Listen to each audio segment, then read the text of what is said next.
trees represent resilience, our forests represent renewal.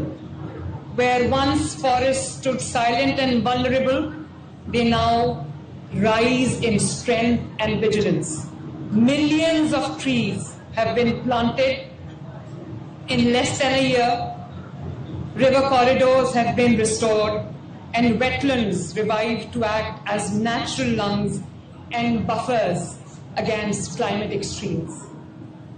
A dedicated forest protection force patrols these landscapes, equipped with electric bikes, GPS tracking systems, drones, and AI-driven monitoring dashboards.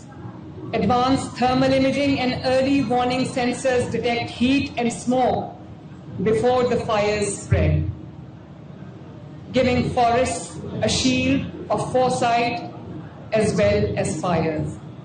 Every tree and every acre is geotagged, monitored, and connected to a central digital governance system, ensuring transparency, accountability, and ecological resilience.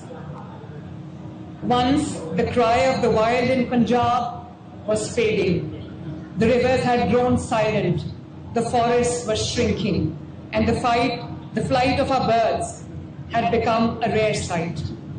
But today, the wilderness breathes again.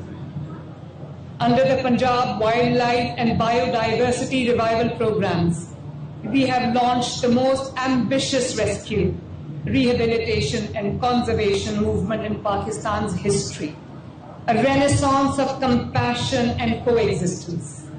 Since March 2024, Punjab has led a province-wise operation that has rescued over 35,000 rare birds.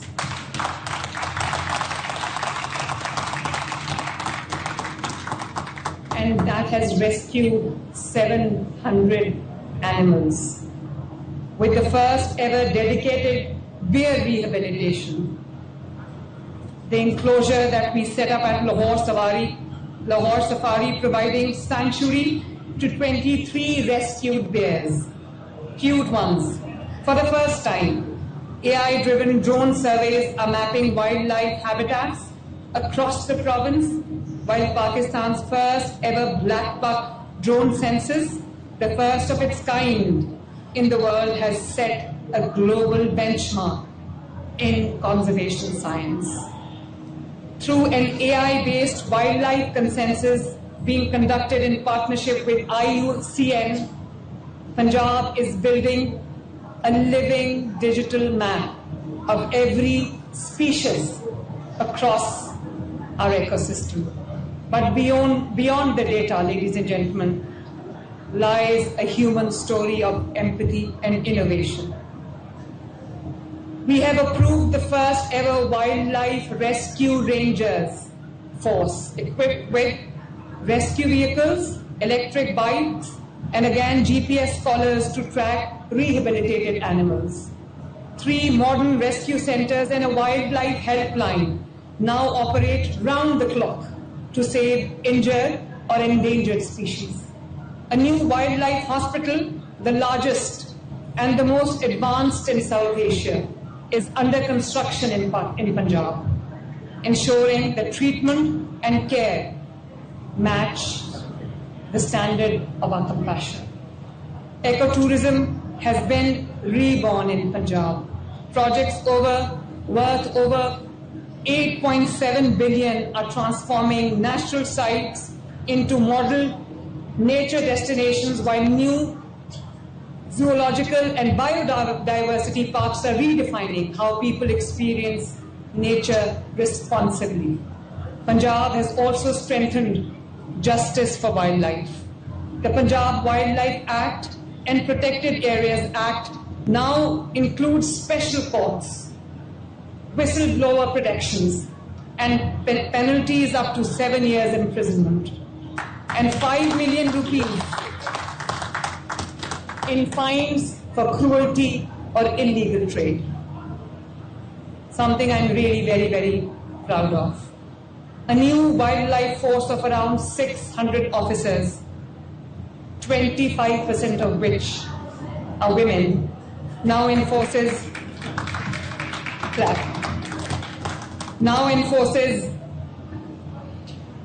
these laws with strength and sensitivity. This is more than conservation, certainly. It is resurrection. The forests are no longer silent. The lakes are no longer still.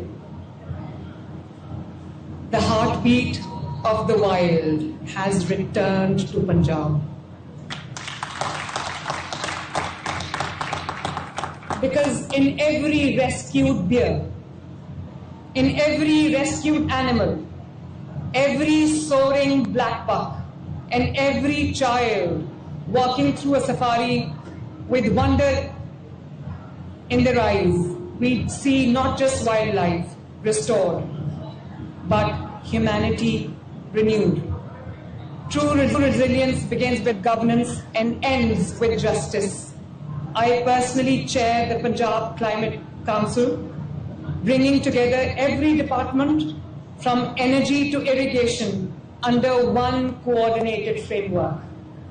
Through the Special Investment Facilitation Council and Punjab Board of Investment and Trade, we have global partners to co-create a green economy, from waste to energy and e-mobility to renewable housing and blue economy restoration.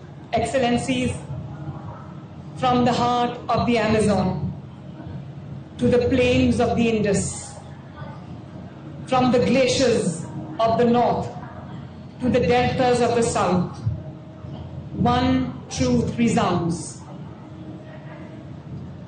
We are one humanity breathing through one planet.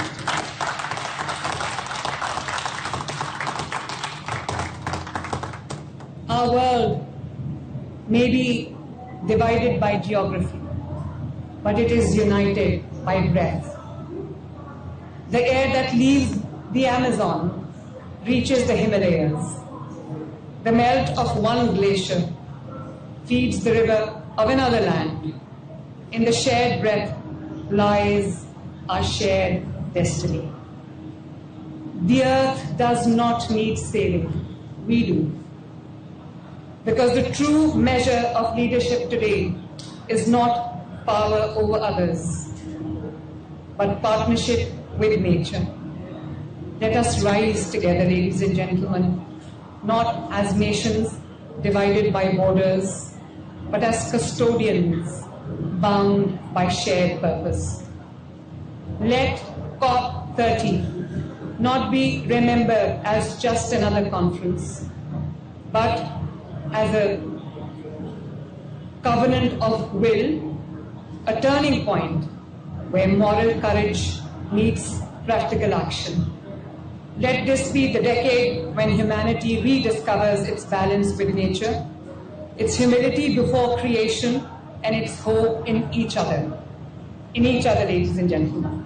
From the forests of the Amazon, where we stand here today, to the fields of Punjab that you saw on the screen, let's build an alliance of green hearts, a coalition of compassion that transcends geography and politics.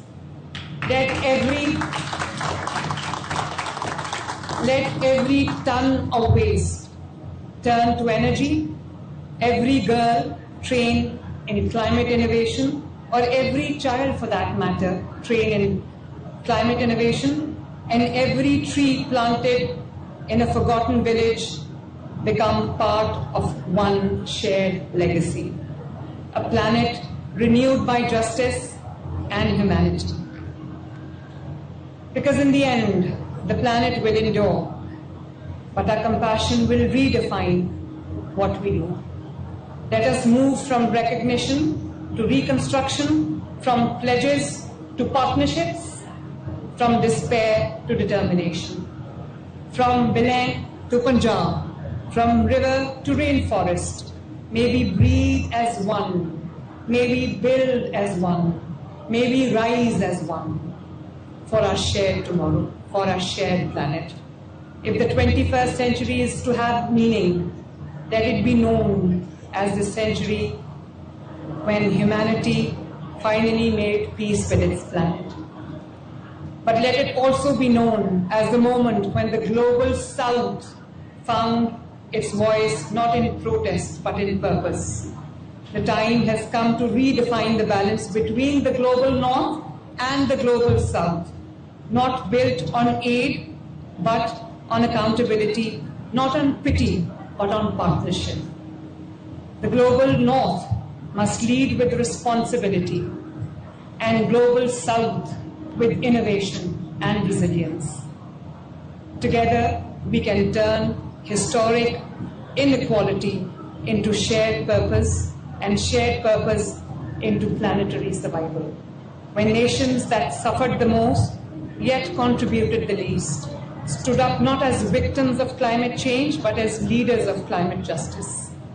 When we declare that compassion is our currency, equity is our demand, and shared survival is our politics.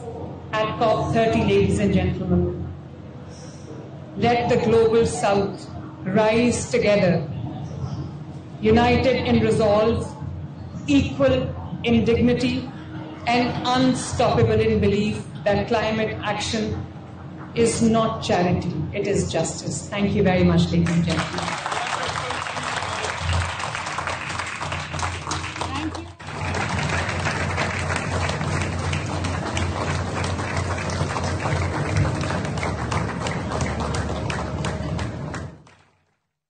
वज़ीर आला पंजाब मरियम नवाज तक़रीब से खिताब कर रही थी। उन्होंने कहा मौसमियाती तब्दीली से निपटने के लिए सबको मिलकर इक़दामात करना होंगे। और इस्लामाबाद